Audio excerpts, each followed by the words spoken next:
राज्यसभा में भारतीय जनता पार्टी के नेता और गृह मंत्री अमित शाह द्वारा बाबा साहेब भीमराव अंबेडकर पर दिए बयान पर सपा सांसद डिंपल यादव ने प्रतिक्रिया दी है। मैनपुरी सांसद ने कहा कि अंबेडकर जी पर जो टिप्पणी की गई है उसके लिए पूरी भाजपा पार्टी को माफी मांगनी चाहिए। इस टिप्पणी की हम निंदा करते हैं। भाजपा बाबा साहेब अंबेडकर जी के सिद्धांतों के खिलाफ है। भाजपा नहीं चाहती कि देश संविधान से चले। सपा सांसद डिंपल यादव ने कहा कि मैं समझती हूँ कि भाजपा के लोगों को ये समझना चाहिए कि जो सिद्धांत बाबा साहेब ने दिए हैं, देश उनके सिद्धांतों पर आगे बढ़ेगा और जिस तरह बाबा साहब का अपमान हुआ वो निंदनीय है। हम चाहते हैं कि बीजेपी इसके लिए माफी मांगे। साथ ही धक्का मुक्की कांड पर डिंपल यादव का बयान सामने आया। सपा सांसद डिंपल यादव ने कहा कि हमारी मांग है कि भाजपा के सांसद माफी मांगे क्योंकि उन्होंने न केवल देश के संविधान का अपमान किया है बल्कि उन्होंने डॉक्टर भीमराव अंबेडकर का भी अपमान किया जो देश के हर नागरिक के लिए एक आदर्श थे। भाजपा हमेशा एक पक्ष को लेकर ही आगे बढ़ती है। वो कभी भारत के संविधान, लोकतंत्र और लोगों को लेकर आगे नहीं बढ़ती।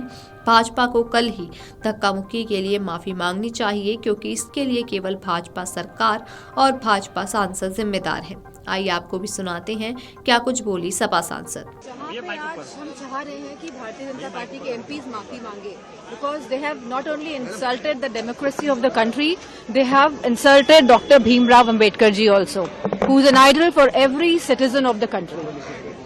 मैम, कांग्रेस ने भी कल शिकायत दी थी लेकिन अभी तक उस पर कोई कार्रवाई नहीं हुई है। कांग्रेस इस पर भी सवाल। भारतीय जनता पार्टी हमेशा एक पक्ष को लेकर ही आगे बढ़ती है।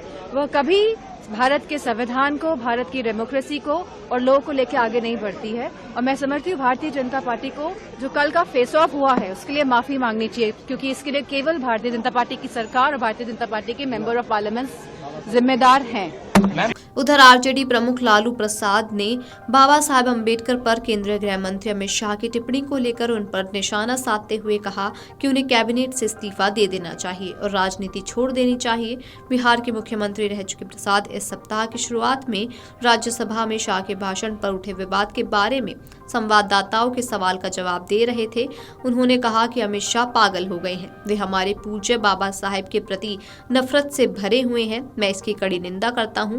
ये पूछे जाने पर कि क्या वे भी शाह के इस्तीफे की मांग के पक्ष में हैं, प्रसाद ने कहा कि शाह को कैबिनेट से बाहर किया जाना चाहिए, उन्हें इस्तीफा दे देना चाहिए। यही नहीं, उन्हें राजनीति भी छोड़ देनी चाहिए।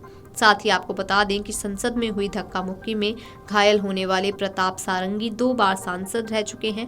वे पहली बार 2019 में उड़ीसा के बालासोर से जीतकर सांसद बने थे।